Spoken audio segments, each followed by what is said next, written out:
already the interpretation especially within the IDF, in the military circles, is that the United States, in its role as Big Brother, has withheld or constrains the Israeli military response, not just in this conflict, but for decades. And there's a lot of resentment within the old hands of the IDF. Some political failures, going back to the Reagan administration and how the U.S. and U.S. policy dictated how Israeli security was shaped over the years. And so that probably is going to be more to reckon with within the Netanyahu camp, is that for military advisors, this is the very thing that they've said for years. We're not going to fall into the same traps, that Israel needs to determine its own security and its own path forward. The U.S. can no longer be the one that decides how we handle situations. Now, more than 24 hours after it happened,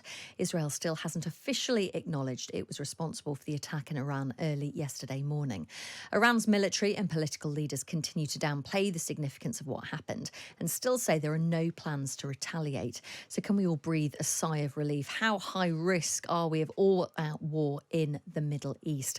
Let's speak to our reporter, Zach Anders, who is near the Israeli border with Gaza. Morning, Zach. Hi, good morning. So first of all, still no official acknowledgement from Israel that it was involved in these strikes in Iran yesterday. Are we expecting there ever to be an acknowledgement, or do they feel they've moved on? Perhaps. We've seen it take quite a while in the past for some acknowledgement to these strikes, and in a couple of instances, concerning the consulate strike on April 1st in Syria, they came out right away and said that they were responsible. So it could go either way. The reaction, though, of course, throughout Iran is that this was an Israeli strike. I saw the foreign minister this morning saying that if Israel wants to do another adventurism and acts against the interests of Iran, our next response will be immediate and will be at the maximum level. That's the Iranian foreign minister. And of course, there is still pressure. You told us yesterday, Zach, when we were speaking to you, there's pressure from within the Israeli war cabinet itself. Benny Gantz yesterday tweeting he wasn't happy with the action. Benjamin Netanyahu's got to cope with that, hasn't he? That internal pressure to do more. Yeah, and you have to wonder, as these reports are coming out, that the Biden administration was the one that withheld Netanyahu from a immediate response, delayed the response initially, and then changed the nature of how they attacked on Iranian soil. Already the interpretation especially within the IDF, in the military circles, is that the United States, in its role as Big Brother, has withheld or constrains the Israeli military response, not just in this conflict, but for decades. And there's a lot of resentment within the old hands of the IDF. Some political failures, going back to the Reagan administration and how the U.S. and U.S. policy dictated how Israeli security was shaped over the years. And so that probably is going to be more to reckon with within the Netanyahu camp, is that for military advisors, this is the very thing that they've said for years. We're not going to fall into the same traps, that Israel needs to determine its own security and its own path forward. The U.S. can no longer be the one that decides how we handle situations, especially in Lebanon. I think that's the key here, because they feel like the United States played a significant role in the previous conflicts in Lebanon and are the reasons why Hezbollah is as strong and as large as it is today. And meanwhile, of course, the war in Gaza continues. You're right on the Israeli border with Gaza. Just bring us up to date with what is happening there within the territory and indeed the Israeli strategy right now. I apologize, Chloe. I pulled an audible. We actually were sent north to the border with Lebanon because of some concerns of Hezbollah's action today. But in regards to Gaza, it's been remarkable to see how quickly the attention has shifted to, especially within Western media, with what's happening with Iran and Israel, that we're forgetting the ground situation inside Gaza has become incredibly unstable. The IDF has pulled out, primarily leaving themselves in one corridor, the Nazarene corridor. There's one brigade that is split the Gaza Strip in half and has been dictating the movement north to south. But the thing I should stress is that the civilian population has not received any instructions on what to do. They just see the coverage in the media that says this Rafah operation is impending. And that has been forcing movement. A lot of people, thousands, have been trying to come back into the Khan Yunis area that the IDF has pulled out of, or go north into Gaza City. And the IDF is preventing them, from what we can tell, of moving through this corridor to make their way north into Gaza City. So they can make their way into Khan Yunis area, but not into Gaza City, where we still see heavy airstrikes. The questions I've been posing to the IDF over the last week, and still no headway, no answers. What are the instructions to the civilian population? Because the aid distribution points are becoming more and more aware and frequented to them, especially in the northern areas of the Gaza Strip. But they're not being told what is safe and what isn't safe. Like before this pullout, they were receiving calls, messages, pamphlets that were dropped from the air that were giving them special instructions to avoid certain areas. That's just gone now. So people are left in this state of limbo, and they're watching the media coverage, seeing that the Rafah operation is impending.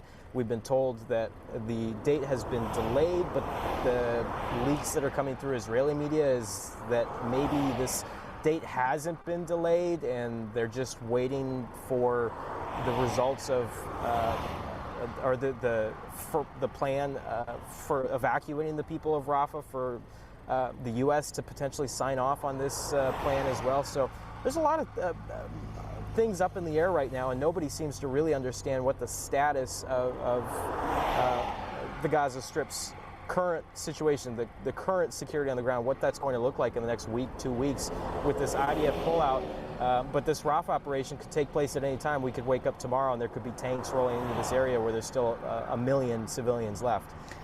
And politically, that's really interesting, because obviously there was a huge amount of pressure from Western allies of Israel, most notably from the US, saying this Rafah operation must not go ahead, also talking, because of potential of mass civilian casualties, but also talking about there needs to be an increase of aid into Gaza.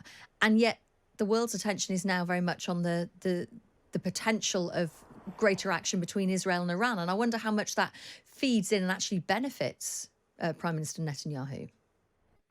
Oh, absolutely. I mean, he is in a scenario now where the phone calls with President Biden are no longer about the aid. They're about the situation across the Middle East, in Iran.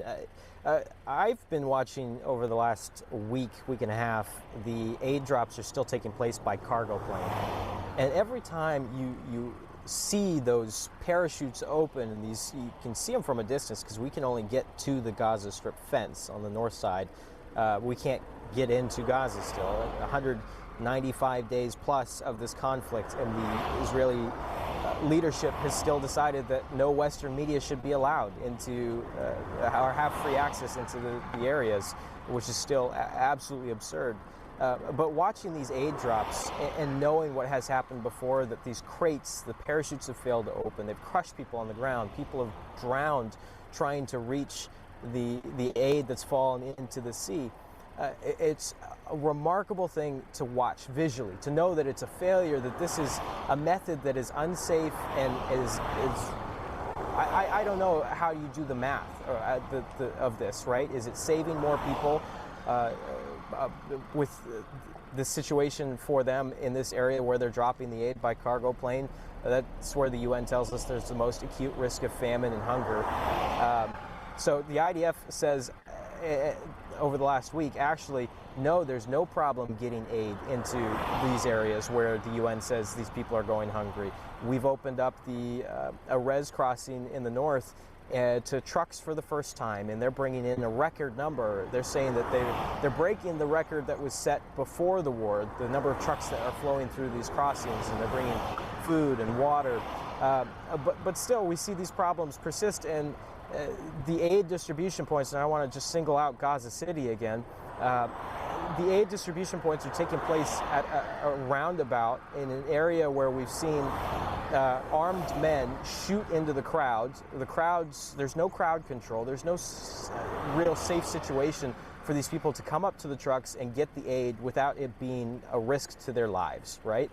And the IDF says, well, the United Nations and the NGOs on the ground need to do a better job of distributing that aid, that it's not our responsibility. But you have to ask the question is, if you have the forces on the ground and you're the ones that are coordinating these trucks every step of the way, but the very last moment when boxes of food and water are handed off the truck to someone who needs it, why can't the IDF be the one that is facilitating the disbursement of aid in the first place? If they're the ones that are saying that the UN doesn't have the capacity and hasn't been meeting the abilities, the need to distribute this aid, then why aren't they the ones doing it? Zach, really interesting as ever. Thank you so much for talking to us. That's Zach Anders speaking to us there from Israel in the north of the country.